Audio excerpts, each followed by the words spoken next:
비례대표 1번 장양숙. 2004년 4월 17대 국회의원 선거의 즈음에 비례대표를 신청했다. 비례대표 당선권 번호 안에 들어가는 것이 처음 넘어야 할 상이었다. 비례대표 자리를 놓고 물밑으로 각축이 심했다. 언론들은 다투어 유명 인사의 하마평을 실으며 해당 인사의 무난한 낙점을 예상했다. 어느 신문에는 소외계층, 여성장애인을 대변하는 정책 전문가로 비례대표를 신청한 장양숙에 관한 기사는 단 한 줄도 없었다. 언론의 관심권에서 벗어난 탓에 오히려 담담하게 결과를 기다릴 수 있었다. 결과가 나올 때까지 내가 할 수 있는 것은 기도뿐이었다. 하나님, 당신 뜻대로 여기까지 왔습니다. 앞으로도 당신이 저를 인도하신다는 것을 압니다. 감사합니다. 마침내 예상 밖의 결과가 나왔다. 모든 언론과 대중의 예상을 완전히 뒤엎고 장양숙이 열린우리당 비례대표로 선정된 것이다. 여성계와 장애인계는 이 희소식 앞에 모두들 환호성을 올렸다. 비례대표 순번이 1번인 만큼 국회의원 당선은 당연한 수순이었기에 만나는 사람마다 손을 부여잡고 장 의원님 잘 부탁합니다 라며 러스레를 떨었다. 그들의 손을 뜨겁게 마주잡았다. 여기까지 온 것이 내 힘 때문이 아니라는 것을 누구보다 잘 알기에 격려를 아끼지 않는 그 손을 쉽게 놓을 수 없었다. 실로 많은 분의 도움이 황금고리가 되어 이제 장양숙을 국회의원 자리까지 옮겨놓은 것이다. 이때부터 나는 장양숙 한 개인이 아니라 여성장애인과 소외계층의 대변자로 그들의 염원을 담고 있는 대상이 되었다. 여성장애인 인권운동의 진보를 웅변하는 상징이 되었다. 여성장애인 장양숙을 통해 우리를 보여주고 우리의 힘이 되는 일에 혼신을 바치자. 기도와 같은 독백이 나도 모르게 내 입에서 흘러나왔다. 이는 내가 세상을 향해 던지는 출사표이자 내게 주어진 소명에 대한 절절한 다짐이었다. 국회의원이 되고 난 후 모두가 행복한 세상을 꿈꾸는 장양숙입니다 라는 슬로건을 달고 홈페이지를 개설했다. 그리고 장양숙의 세상 읽기라는 제목으로 아래와 같은 짧은 글을 올려 국회 최초의 여성장애인 의원이 된 소회와 포부를 담았다. 나는 언제나 엎드린 채 세상을 바라봐 온 사람이다. 두 발로 서서 보는 세상과 엎드려서 보는 세상은 분명히 다르다. 지금 세계는 두 발로 선 사람들의 기준으로 모든 것이 짜여져 있다. 나는 세상을 다르게 보는 눈을 가지고 있다. 엎드린 사람은 지구의 진동을 더 가깝게 느낀다는 말이 있다. 사람들의 진동을 더 가깝게 느끼는 정치인이 되고 싶다. 공중목욕탕은 이 사회의 편견이 그대로 드러나는 공간. 여성장애인을 보는 우리 사회의 편견이 그대로 드러나는 공간이 바로 공중목욕탕이다. 내가 종종 공중목욕탕을 이용해 봐서 경험으로 아는 것이다. 공중목욕탕에서 장애인을 본 사람이 과연 몇 명이나 될까? 나 또한 지금껏 나 말고는 다른 장애인을 본 적이 없다. 공중목욕탕에서 장애인을 봤다고 말하는 사람 중 10중 8구는 장양숙과 마주친 것인지도 모를 일이다. 물론 비장애인 중에도 벗은 몸을 남 앞에 드러내기 싫어서 또는 위생 문제를 들어 공중목욕탕 출입을 기피하는 사람들이 있다.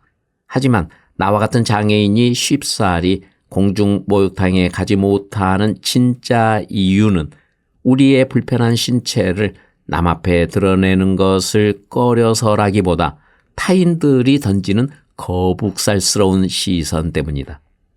도시로 나와 처음으로 공중목욕탕에 갔을 때가 생각난다. 하반신을 꼼짝 못하는 처진이 목욕탕에 들어가는 것부터 옷 벗는 것까지 어느 것 하나 내 힘으로 할 수 있는 게 없었다. 그러나 무엇보다 견디기 힘들었던 것은 노골적으로 심한 거부감을 드러내는 다른 이들의 태도였다. 장애인이 웬 목욕탕이야? 집에서 대충 씻으면 그만이지. 저런 몸으로 어디 일이나 제대로 보겠나? 내가 드러나는 듯 서슴지 않고 내뱉는 그들의 주절그림은 차라리 언어 폭력이었다. 그것뿐이라면 그래도 참을 만했다. 그들은 내 몸에서 튕겨진 물에 닿기라도 하면 무슨 전염병이나 옮는 것처럼 슬금슬금 피했다. 나는 졸지에 금방 폭발할 것 같은 가연성 물질이나 되는 것처럼 취급되었다. 기피 대상으로 대접받는 상황이 몸서리 쳐지도록 싫었다. 더러 동정어린 시선을 보내며 도움의 손길을 내미는 사람도 있었지만 난 도리지를 치며 거절했다. 내 의향을 묻지 않는 일방적인 행동이었기 때문이다. 이런 고초를 겪으면서도 나는 공중목욕탕을 가는 일을 피하지 않았다. 내가 처한 현실을 의연하게, 당당하게 받아들이는 것이 장애인에 대한 비장애인의 편견을 허무는 일이라고 생각했다. 더 나아가 비장애인의 편견과 냉소에 의연해질 수 있는 뻔뻔함을 키우려고 애썼다. 목욕탕을 찾는 횟수가 늘수록 간간히 내 얼굴을 익힌 사람들이 인사를 건네기도 했다. 하지만 목욕탕 욕조가 수시로 새 물로 갈리듯 사람들도 수시로 바뀌기 마련이어서 못 볼 것을 본 듯 외면하는 낯선 시선을 여전히 감당해야만 했다. 그래도 시간이 흐를수록 참으로 다행스러운 건 뻔뻔함으로 위장하지 않아도 될 만큼 내 마음이 평온해졌다는 것이다. 이제는 내가 다른 사람들의 몸을 찬찬히 관찰할 수 있는 여유가 생겨났다. 미의 관점에서 본다면 목욕탕 안 어디에도 비너스는 없었다. 뚱뚱한 사람, 뼈만 앙상하게 남아 안쓰럽게 보이는 사람, 외계인처럼 아랫배는 볼록하게 나오고 가슴이 밋밋한 사람 등등. 이 지경이니 누가 누구에게 못났다 잘났다를 따질 계제가 아닌 셈이다. 객관적으로 보자면 그들과 나는 별반 다를 것이 없었던 것이다. 이런 발견과 함께 개인의 가치를 빛내주는 것은 외모라는 틀이 아니라 그 틀이 보듬고 있는 사랑의 부피라는 사실을 더욱 체감했다. 목욕탕 안에 체중계가 아니라 그 체중이 간직하고 있는 사랑의 질량을 잴 수 있는 사랑 측정기가 있다면 누구든 떳떳하게 그 위에 올라가 눈금을 잴 수 있으려나. 결국 장애의 문제는 신체적 결함의 정도가 아니라 영혼을 채우고 있는 사랑의 질량에 따르는 것이 아닌가. 나는 비록 몸이 불편하지만 영혼의 장애가 아니기에 여전히 당당하게 내 알몸을 드러낸다. 자신과 비교해 약자의 처지에 있다고 판단되면 냉대의 시선으로 타인을 투명 인간 취급하는 사람들이 있다. 그들이 타인을 소외시키는 만큼 자신도 투명 인간으로 취급된다는 사실을 모르는 채 말이다. 휠체어를 타고 거리로, 강연장으로, 상담실로 오가는 시간이 많아질수록 나를 더욱 슬프게 한 것은 우리 사회에 스스로 투명 인간이기를 선택한 사람들이 넘쳐난다는 사실이었다. 그런 의미에서 여성장애인 인권운동은 달리 말해 우리 모두의 내면에 시들어버린 채 방치되어 있는 사랑나무에 물을 주고 가꾸는 사랑의 회복운동이기도 했다. 1998년부터 2003년까지 부산 여성장애인연대 회장으로 한국 여성장애인연합 공동대표로 적지 않는 일을 했다. 여성장애인의 인권보호, 권익신장에 관련한 문제뿐만 아니라 지역 장애인계의 전반적인 개혁운동 및 여성폭력 추방운동, 반전평화운동, 소파 개정운동 등 인권과 생존에 관한 사회적인 이슈에 적극적으로 앞장서는 행동가의 소임을 다했다. 이 모든 것이 결국은 장양숙의 행로였다. 이러는 사이 나는 어느덧 우리나라 장애인계와 여성계에서 사회적인 정체성이 있는 이름 하나를 얻었다. 소외계층을 위한 인권운동가 장향숙. 비로소 내 영혼 안에 깃든 사랑의 무게를 떳떳이 재볼 수 있겠다는 자긍심도 생겨났다. 나를 장애인이라고 불러주었을 때 느꼈던 감동. 1988년 88 서울 올림픽이 성공적으로 끝나고 88 서울 장애인 올림픽이 잇따라 개최되었다. 이 두 올림픽이 성공적으로 치러진 후 정부는 복지국가라는 명분 아래 사회복지 분야로 시선을 돌리기 시작했다. 장애인 복지법이 제정되고 빈민층과 장애인을 위한 임대주택이 곳곳에 세워졌다. 하지만 이런 일련의 변화는 한낱 빛 좋은 개살구에 불과했다. 장애인을 위한 진정한 복지 정책이라기보다는 대외적으로 국가 이미지를 개선하고 장애인과 비장애인을 구별하는 정책이었기 때문이다. 그나마 올림픽이 우리에게 가져다 준 성과는 바로 장애인이라는 호칭을 대중화시켰다는 것이다. 장애인이라는 호칭이 없었던 것은 아니라 이전만 해도 사람들은 장애인을 가리켜 병신 혹은 절름발이와 같이 결함만을 부각시킨 말로 불렀다. 그러다가 장애인 올림픽이 개최됨으로써 장애인들도 당당하게 대중 앞에 설 수 있는 기회가 주어진 것이다. 이후 장애인들이 거리에 당당히 오가는 모습이 늘어나는 것도 이 덕이 크다. 이 무렵의 일화가 한 가지 떠오른다. 어느 날 산책 중이던 내게 한 어린 아이가 손짓을 하며 크게 소리쳤다. 엄마! 저기 장애인 간다! 옆에 있던 부모는 무안해하며 소년을 꾸짖었지만 나는 깜짝 놀라 가던 길을 멈추었다. 지금까지 내가 들었던 말은 병신, 등신, 바보라는 것이 고작이었는데 그 소년이 처음으로 나를 장애인이라고 불러주었기 때문이다. 장애인이라고 불린 그 순간이 그렇게 기쁠 수가 없었다. 어느 시인이 노래했다.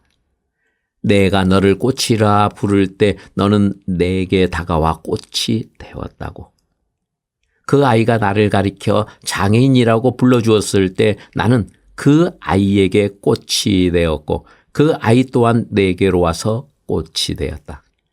국회에 등원하고 장애인 체육회 회장을 맡으면서 내가 입버릇처럼 물어보는 질문이 있었다.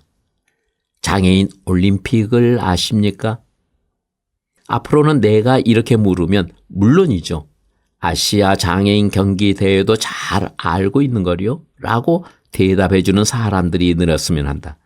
그러면 그 답으로 인해 그들은 우리에게 꽃으로 다가오리라. 소아마비. 어머니는 두 딸에 이어 태어난 셋째 딸 향숙이가 대견스럽기만 했다.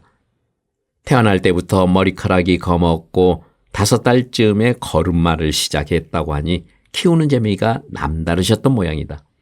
덩치는 자그만 했지만 내가 태어난 1958년 당시로서는 성장이 빠른 셈이었다. 내가 태어난 경북 영주군 평은면의 산골 마을에는 낮이면 솔개가 하늘을 맴돌았다. 내가 아장아장 걸음으로 집마당을 헤집고 다니면 이웃집 할머니는 화들짝 놀라며 큰 소리로 어머니를 불렀다. 향수개미야! 솔개 온다! 향수기 안으로 데리고 들어가라! 내가 하도 작아 솔개가 병아리인 줄 알고 체갈까봐 이웃에서 더 안달이었던 것이다. 어렸을 때 내가 받은 사랑이 그만큼 컸기 때문일까? 역신이 병마를 이끌고 우리 마을을 덮쳤고 나는 꼼짝없이 마수에 사로잡히고 말았다. 두 돌이 채 지나지 않는 내 어린 몸을 소아마비가 무너뜨린 것이다. 어린아이가 홍역이나 소아마비를 심하게 앓으면 목숨까지 잃던 시절이었다. 다행히 목숨은 건졌으나 하반신과 오른쪽 상반신이 마비되고 말았다. 부모님은 셋째 딸에게 닥친 불운 앞에서 할 말을 잃고 말았다.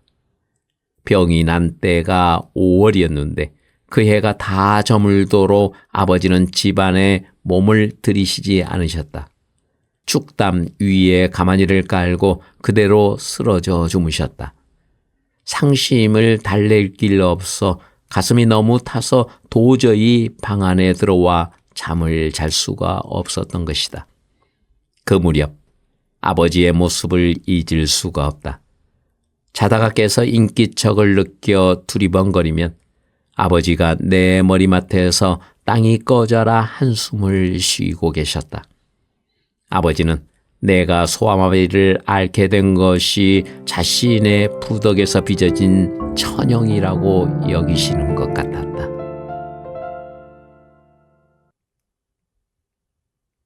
포도원집 오빠 덕분에 문학 서적과 만나. 서울에서 인류대학을 다닌다는 포도원집 오빠는 어느 날 백장같이 하얀 얼굴을 하고 고향으로 돌아왔다. 얼굴이 어째 그리 뽀얗노? 서울 물 먹으면 다 그리 된다 아이니까. 모르는 소리 마라. 몹쓸 병이 걸렸다고 안 하나? 말하기 좋아하는 동네 아주머니들은 인물이 아깝다고도 했다. 언니가 전해준 포도원집 얘기 가운데 정작 내 귀를 솔깃하게 한 것은 그 인물 아까운 오빠가 고향집으로 내려오면서 한 무더기의 책을 가지고 왔다는 사실이었다. 이번엔 남동생 대신 나보다 8살 위의 큰언니가 책 심부름꾼을 자처하고 나섰다. 큰언니가 다른 속셈이 있었는지 모르나 나로선 고마울 뿐이었다. 큰언니는 포도원집을 부지런히 드나들었다. 그 횟수만큼 내게는 새로운 책이 건네졌다. 이번 책들은 이전에 읽었던 종교서적이며 관념적인 책들과는 달리 문학서들이 많았다. 그 덕에 김소월이나 이육사, 바이런, 랭스턴 휴즈 등의 시집과 순애보와 같은 소설을 접하면서 감성의 폭을 넓힐 수 있었다. 어린 나이에 무엇이 그리 슬펐던지 박계주의 순애보를 읽으면서는 베개머리에 눈물을 적시던 날도 있었다. 집에서 책 읽는 것이 무료하면 가끔 남동생을 졸라 집 근처 언덕으로 올라갔다. 끙끙거리는 동생의 작은 체구에 엎여 언덕에 도착하면 언덕 가운데 너럭바위 위에 엎드려 책을 읽고는 했다. 힘겹게 나를 업고 가는 어린 동생이 안쓰럽지 않는 것은 아니었지만 동생을 졸라 기어이 언덕에 오르는 이유는 단순히 책을 읽기 위한 것만은 아니었다. 언덕 아래로서는 중앙선 기찻길이 놓여 있었다. 한없이 뻗어나간 철로를 바라보는 일이 무엇보다 즐거웠다. 너럭바위 위에 길을 대고 있으면 저 먼 곳에서 달려오는 기차의 숨결을 누구보다 먼저 느낄 수 있었다. 책을 읽다가 기차가 선로 위로 하얀 꼬리를 살랑이며 지나가는 모습을 보고 있노라면 랭스턴 휴즈의 시 향수가 떠오르곤 했다. 기차가 지나갈 때마다 나는 어디론지 떠나가고만 싶어진다. 나는 객차를 바라보면서 남쪽으로 날 데려다 주었으면 싶어 한다. 주여, 푸른 향수란 이건 정말 기막힌 것이 옳시다. 푸른 향수란 정말 기막힌 것이 옳시다. 아마 내 마음속 깊이 어디론가 떠나고 싶은 마음이 굴뚝 같았나 보다. 기차 꼬리에 하얀 연기를 부여잡고 이상한 나라의 앨리스처럼 신비의 세계로 빠져들어가는 상상을 줄곧 했으니까 말이다. 하지만 기차 연기가 이내 흐려지는 것을 보면 애절함과 무기력함으로 바위에 한참 늘어져 있었다. 언제쯤 나는 자유를 만끽하며 미지의 세계를 여행할 수 있을까? 햇볕으로 따뜻해진 너럭 바위는 이런 나의 동경을 이해라도 하는 듯 내 여린 몸을 따스하게 감싸주었다.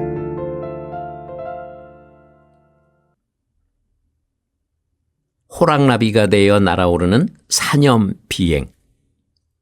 사실 나는 다르다는 이유로 웅크리고만 있었지 그것을 특별하고 당당하게 만들 자신은 없었다.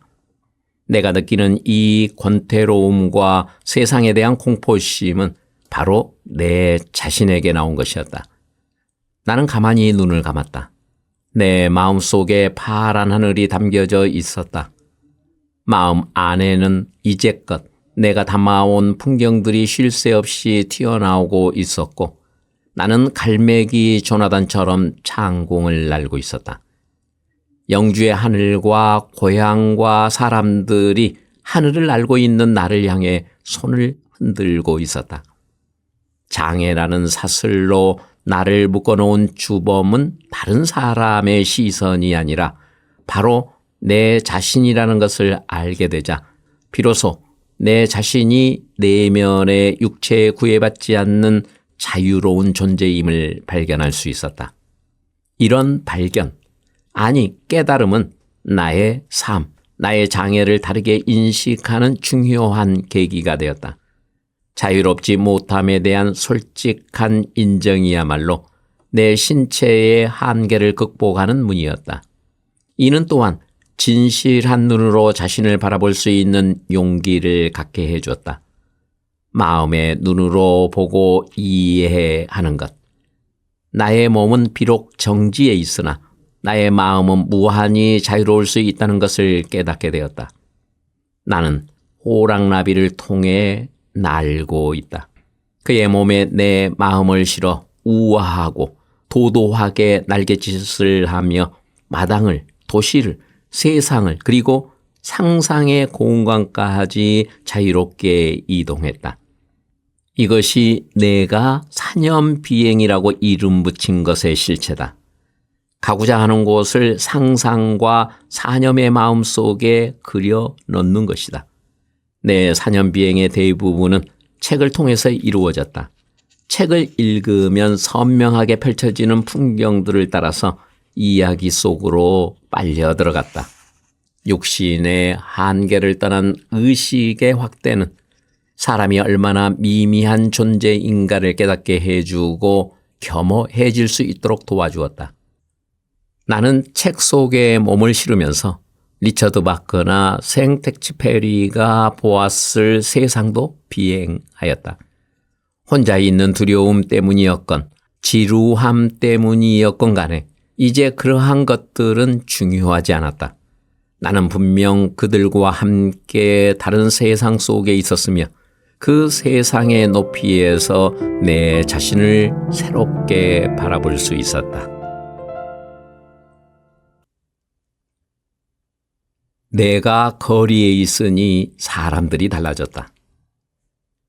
세상의 문을 힘겹게 연 첫 산책 후 혹독한 시련을 겪어서인지 두 번째 외출부터는 오히려 담담했다. 일주일에 2-3번 정도 골목 구석구석을 다녔다. 사람들의 시선이 부담스러워질 때면 고개를 더욱 치켜들어 마음의 평정심을 유지하려고 노력했다. 빛의 세상으로 걸어 나와서 내가 받은 첫 번째 인상은 사람들은 다르다는 것에 지나치게 관심을 보이거나 혹은 아예 무관심하다는 것이다. 그런데 내가 만난 사람들 대부분은 다르다는 것, 생소한 것에 지나친 관심을 보였다. 그 지나친 관심만큼이나 내 골목 나들이는 제약이 따랐다.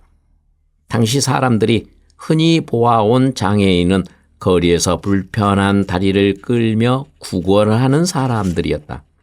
그래서 그들은 장애를 추함이나 측은함과 같이 받아들였고 나와 같은 중증 장애인은 낯설어 보였을 것이다. 당신은 제약받고 있다는 사실을 알고 있습니까? 갈등이 생기면 비로소 자신이 얼마나 제약받고 있는가를 스스로 알 수 있을 것입니다. 말썽이 생겼을 때, 재산을 잃는다거나 어떤 문제와 싸우거나 안팎의 위협으로부터 자신을 지키려 할 때, 당신은 자신이 제약받고 있다는 사실을 알게 될 것입니다. 지두 크리슈나무르티의 사상은 내가 집 밖으로 휠체어를 타고 고개를 들게 하는 힘이 되었다. 내가 거리에 있으면 사람들도 익숙해진다.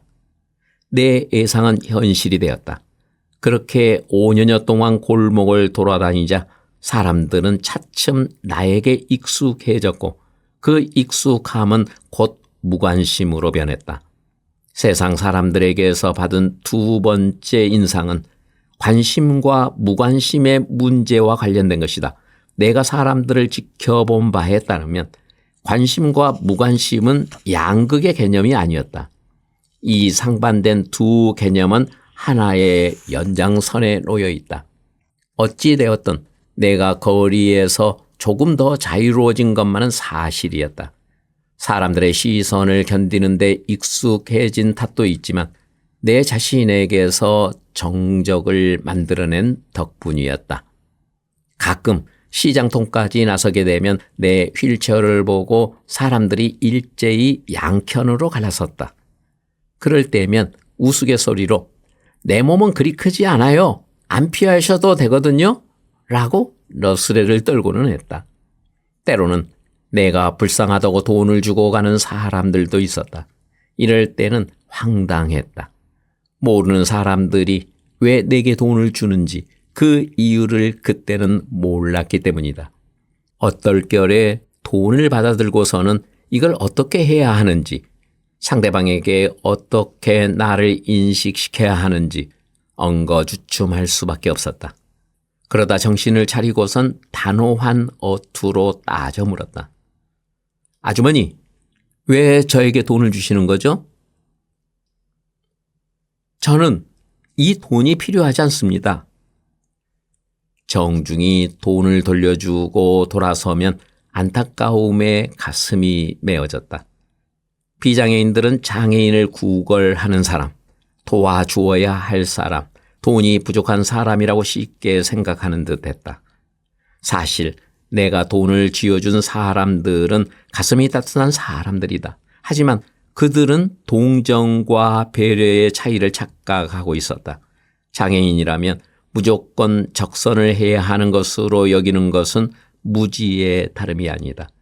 그런 무지로 말미암아 많은 장애인이 또 다른 상처를 입게 되는 것이다. 내가 거리에 나가는 횟수가 늘수록 내게 사람들이 어긋난 동정을 베풀수록 장애인에 대한 비장애인의 선입견을 조금이라도 바꿔주고 싶다는 바람이 커져갔다. 30 나이에 찾아온 분홍빛 떨림. 재활은 생활에 어느 정도 익숙해지고 본의 아니게 고민 상담자로 입지를 넓혀갈 때쯤 30 넘은 나이에 걸맞지 않는 분홍빛 떨림이 내게 찾아왔다. 한 사람이 내게 관심을 보인다는 얘기를 동료가 전해주었다. 그래요? 내가 자상한 누님처럼 생각되는가 보지. 아니, 언니, 그게 아니고. 아니면, 그럼 박히겠네. 아, 참, 농담이 아니라니까.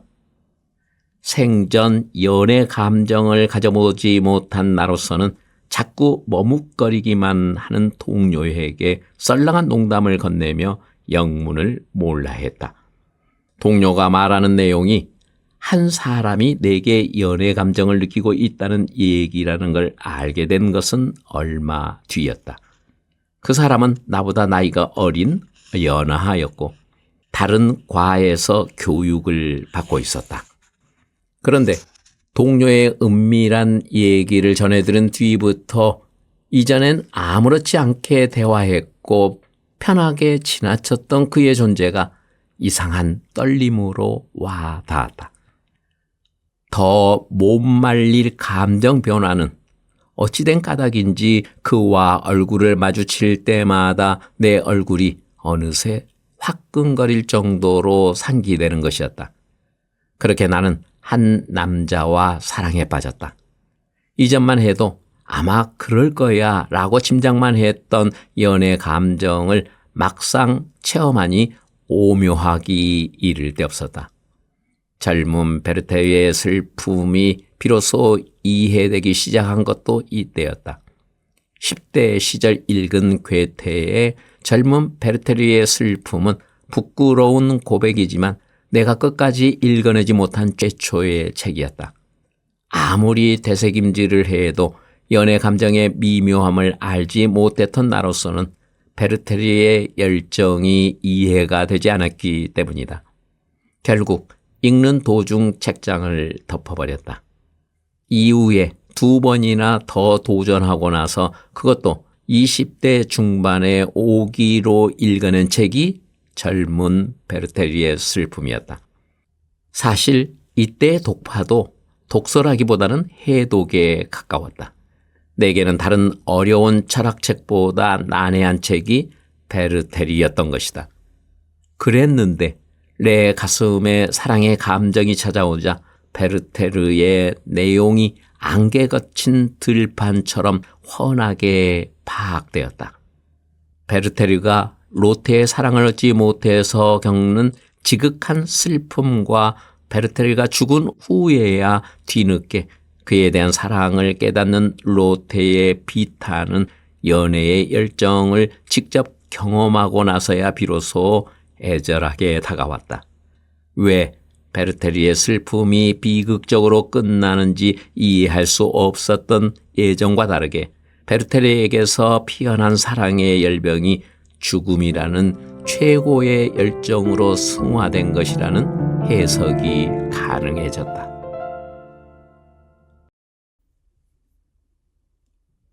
마침내 한국여성장애인연합 탄생. 1999년 4월 17일 상임대표 이애자 씨, 공동대표 이나경 씨와 나를 주축으로 한국여성장애인연합 창립 총회를 가졌다. 여장연의 창립은 한국인권운동사의 여성운동사, 장애인운동사에서 빠져서는 안 될 사건이었다. 여성장애인들이야말로 우리 사회에서 가장 소외되어 인권의 사각지대에 놓인 당사자들이기 때문이다. 우리는 여성단체와 장애인단체와 함께 여성장애인들의 사회의식 교육과 자존감 회복에 중점을 두고 적극적으로 연대 활동을 넓혀 나갔다. 어릴 적부터 가족들로부터 멸시당하고 폭력에 시달리던 여성장애인들은 자신의 존재 자체를 부정당한 경험으로 인해 자존감을 잃어버리고 살아온 경우가 대부분이다. 그 때문에 사회적인 의식을 배울 기회도 없었고 필요성도 느끼지 못했던 것이다. 우리는 그들이 자신의 잘못으로 여기는 장애를 객관화시켜서 사회적 문제로 인식할 수 있도록 교육시키는 데 주력했다. 여성장애인들은 자신의 이야기를 할 수 있다는 데 마냥 기뻐하고 행복했다. 왜냐하면 한 번도 자신이 주인공이 되어본 경험이 없었기 때문이다. 자신의 모습을 보면서 나와 같은 다른 이들의 모습을 보면서 여성 장애인들은 울고 웃으며 자신의 죄의식에서 탈피해 점차 자신감을 회복해 갔다. 나는 그 변화의 모습을 지켜보면서 그간 운영비 마련의 어려움과 중간에 지쳐서 그만두는 이도 많았던 고난의 시간을 충분히 보상받은 것처럼 뿌듯해졌다. 여장년 창립 이후 국회에 들어오기 전까지 6년여간 단 한 번의 휴가를 가질 여유도 없었다. 여성장애인들의 보이지 않는 족쇄를 끊기 위해 모든 시간을 여장년 활동에 바치며 밖에서 살았다. 40년 동안 변변한 외출 한 번 못했던 것을 6년간 모두 해버린 셈이다. 그렇게 이리저리 몸과 머리를 굴리고 다니다 보면 때로 다시 다락방으로 들어가 한동안 책에 파묻혀 나오지 않았으면 싶은 적도 있었다. 하지만 그럴 때마다 그만 됐어. 40년간 책과 보냈는데 이제 사람들과 함께 보내야 할 시간이야. 장영숙, 생각보다 행동을 하자. 라고 자신을 다독거렸다. 한국여성장애인연합은 2000년 10월 5일 보건복지부로부터 법인 허가를 받고 전국 7개 지부조직과 3개의 준지부, 2개의 회원단체로 구성되었다. 우리는 여성계와 함께 발달장애인 여성을 비롯해 여성장애인에 대한 전문 성폭력 상담소를 전국 6개소에 개설하고 여성장애인 피해자 보호시설을 3군데에 세웠다. 보건복지부에 예산이 없다는 이유로 자칫 계획이 무산될 뻔했으나 직접 국회로 찾아가 의원들을 만나 설득하여 어렵사리 따낸 예산으로 이뤄낼 수 있었던 사업들이었다. 태초에 말씀이 있었다. 하지만 그 말씀은 바로 행동이다. 행동이 이루어져야 말은 사실이 되고 현실이 되기 때문이다. 나의 말과 생각이 행동으로 되기까지는 무려 40년의 세월이 흘렀다. 그 40년의 세월을 10년만 앞당겼어도 지금 여성장애인들이 더욱 자유로워지지 않았을까 생각해 본다. 물론 내가 뒤늦게 시작해서 후회한다는 뜻은 아니다. 다만 누군가가 원하는 일을 하고자 할 때 선뜻 실행에 옮기지 못하고 궁리만 하며 뒷짐을 지고 있다면 나의 40년 세월에 대해 말해주고 싶을 뿐이다. 어떤 일을 성사시키기 위한 최선의 방법은 행동에 옮기기 전에는 결코 참 모습이 드러나지 않는다는 사실을. 커피와 독서. 나는 커피를 좋아한다. 맛있는 커피를 마시는 것도 즐거운 인생살이 가운데 하나다. 나의 커피 사랑을 잘 아는 제자 녀석들이 선생님께 제가 다른 것은 못해드려도 좋은 커피만큼은 평생 책임지겠습니다. 라며 해마다 향 좋은 커피를 국제소포로 보내주는 수고를 자처하기도 한다. 영라이프 모임에서 만나 지금은 호주와 미국에 있는 제자들의 고마운 선물을 받을 때면 그 친구들의 깊은 마음이 느껴져 커피를 더욱 사랑하지 않을 수 없다. 커피의 짙은 맛과 향에는 달콤 쌉쌀한 그리움이 녹아있다. 커피 한 잔의 향을 음미하는 안단테의 시간이면 아무리 얽히고 설킨 생각의 탈해일지라도 가지런히 정리된다.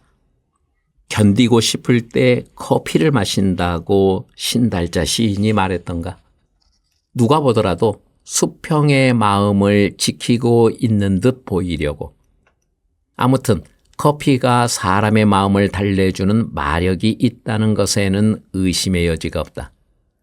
맛있는 커피를 마시기 위해서는 우선 질 좋은 원두가 중요하지만 그에 못지않게 내가 중요시 여기는 것은 바로 필터다. 커피를 내릴 때 어떤 필터를 쓰느냐에 따라서 커피의 맛과 향이 달라지는 것을 경험했기 때문이다. 어떤 필터는 원두를 거르는 것 이상의 철저한 자기 역할로 향까지 흡수해버리는 통에 커피 맛을 떨어뜨리는 경우가 있다. 이와 반대로 좋은 필터는 향을 더 깊게 하고 맛을 풍부하게 살려주어 커피를 즐길 수 있도록 해준다. 필터에 따라 커피 맛이 달라지듯 사람도 마찬가지다. 생각 이하로 맛이 떨어지는 사람이 있는가 하면 그 이상으로 맛이 풍부한 사람도 있다. 우리가 진국이라고 부르는 사람들이다. 그것은 바로 커피와 마찬가지로 필터의 차이 때문이다. 나는 커피를 내릴 때마다 사람에게서 이러한 필터 역할을 해주는 것이 바로 책이라고 생각한다. 커피 이상으로 내가 사랑하는 것은 책이다. 그 무엇과 비교하여 나의 책 사랑을 말해야 할지 고민스러울 정도로 책에 대한 내 짝사랑은 무한하다. 책에는 수많은 가르침이 담겨 있는데 이는 참다운 지성인을 양성해주는 좋은 영양분이 되어준다. 내가 생각하는 지성인의 조건은 무엇보다 깊은 심성에 있다. 깊은 심성이란 어렵고 철학적인 것이 아니라 착한 성격, 즉 진솔한 마음이다. 무엇인가 받아 적을 수 있는 하얀 종이장 같은 깨끗하고 밝은 마음을 지닌 사람에게서 지성인의 길이 놓여 있다. 그 길로 걸어갈 수 있도록 도와주는 것이 바로 책의 역할이다. 책은 커피의 필터와 같다. 사람의 심성에 좋은 필터 역할을 함으로써 더 깊고 풍부한 영혼으로 이끌어주며 진정한 지성인으로 만들어주는 것이다. 맛있는 커피를 마시기 위해서는 누군가 정성스럽게 커피를 만드는 행동을 해야 하는 것처럼 사람에게 행동할 수 있도록 도와주는 견인차 역할을 하는 것이 책이다. 책이 우리에게 미치는 영향력을 깨닫는다면 책만한 스승이 없다는 데 쉽게 공감할 것이다. 사람들은 저마다 책을 통하여 세상을 체험하는 자기 나름의 방식이 있다. 책은 사람과 사람의 만남처럼 무척 개인적이기 때문이다. 소아마비라는 신체적 장애 때문에 학교 문턱을 넘는 것을 엄두도 못 내던 시절, 내가 유일하게 할 수 있는 것이라고는 덕지덕지 쌓아놓고 책을 읽는 것뿐이었다. 지식에 대한 내 열망이 너무나 커 높이 쌓아놓은 책들이 금방 동인하는 경우도 있었다. 이렇게 내 작은 방을 마음대로 오갈 수 있었던 것은 공기와 빛과 책이 고작이었다. 좁은 방에서 읽은 책들은 내 마음속에 차곡차곡 쌓여 계단을 만들어가고 있었다. 무딘 다리를 이끌며 책의 계단을 기어서 세상 밖으로 나갈 수 있게 되었으니 책이 바로 내 견인차인 셈이다. 독서는 분명 자기 인식의 지평을 확대해 갈 수 있는 낯선 모험을 제공해 준다. 더구나 몸이 불편한 나에게 책이 제공하는 모험은 간접 체험을 넘어서 현실의 뼈아픈 진실과 만나는 통로였다. 책은 내게 시면의 채찍이며 영혼의 안내자요 유혹자의 얼굴을 하고 가진 곁으로 지금까지 나를 이끌어가고 있다. 처음으로 책을 읽었던 그 순간 나는 이 즐거운 유혹이 영원히 지속되리라는 것을 예감했다. 이전에 나는 거짓말 안 하는 정치인 베스트 5에 선정되기도 했지만 대학 강단에서 이런 고백을 한 적이 있었다. 세상에 거짓말을 하지 않는 사람은 없습니다.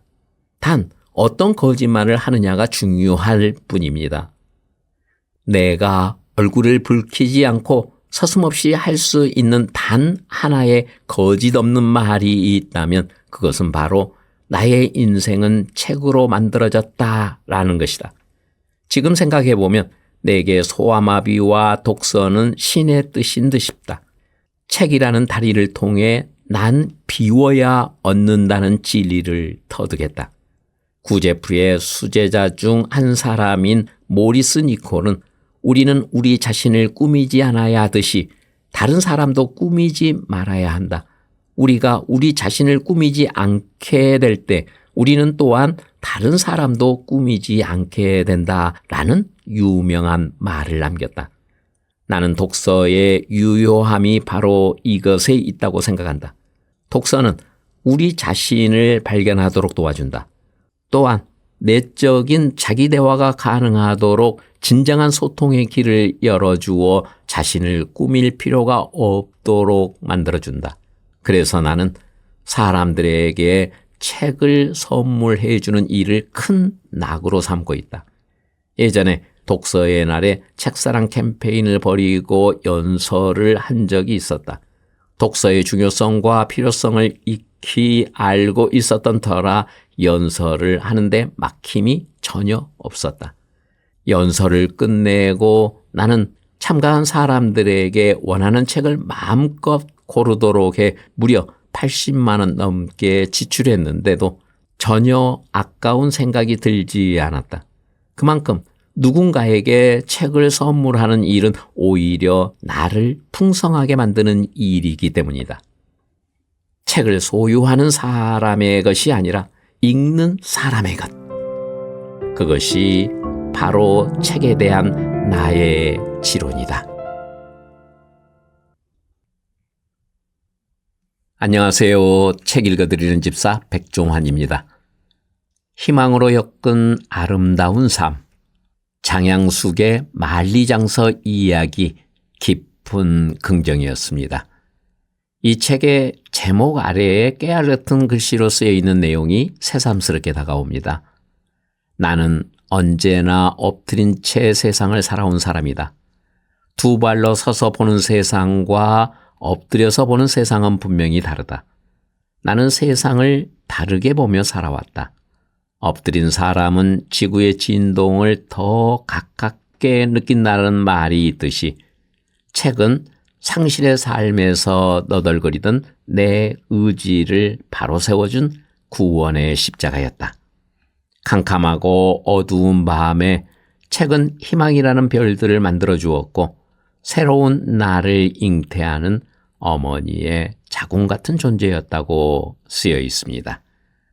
그리고 이 책이 출판된 2006년에 장양숙 국회의원님을 소개한 글이 있는데요.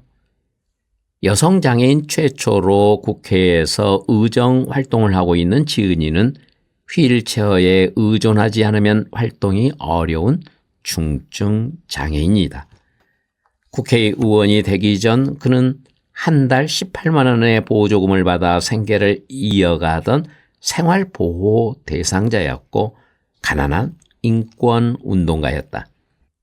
우리 사회의 가장 구석진 곳의 마이너리티로서 22살에 처음으로 세상의 햇살을 볼 정도로 신선한 나날들이었지만 결코 삶은 포기한 적이 없다. 입으로 그림을 그리는 장애인 화가 조니 에릭슨 타다의 조니와 친구들 JAF라는 모임에서 영감을 얻어 만든 청소년 선교 모임 영 라이프 활동은 할 수 있다는 자신감과 세상을 긍정의 눈으로 보게 하는 계기가 되었다. 영 라이프 활동을 접은 이후 그는 재활원에서 직업교육을 받고 공장에서 짧은 사회생활을 경험한다. 이 경험은 여성장애인으로서의 정체성에 대한 고민과 더불어 여성장애인을 위한 인권운동에 나서는 계기가 된다. 일터에서 처음으로 가슴 떨리는 사랑의 경험을 하고 사랑에는 스스로 아픔 속으로 걸어들어가 그 아픔을 껴안을 수 있는 용기가 필요하다는 것도 깨닫는다. 사랑을 할 때도 일을 할 때에도 그는 자신의 전부를 건다. 자신의 전부를 걸지 않으면 아무것도 아니기 때문이다. 상실의 삶에서 너덜거리던 그의 의지를 바로 세워준 구원의 십자가는 독서였고 신앙이었다. 그러나 무엇보다 고통스러운 삶에서 자신을 다잡고 자신의 미래를 스스로 열어가게 만들어준 것은 바로 삶에 대한 깊은 긍정이었다고 장양숙 전 의원님을 소개하고 있습니다. 이미 20여 년 가까이 지났지만 아직도 장양숙 의원님의 생생한 모습을 보는 듯합니다. 지금 2025년도에도 장양숙 의원님은 부산에서 부산 여성장애인연합 회장직을 수행하고 있습니다. 장양숙 의원님, 장양숙 회장님을 응원하며 여러분들도 함께 성원해 주시길 소망합니다. 감사합니다. 행복하십시오.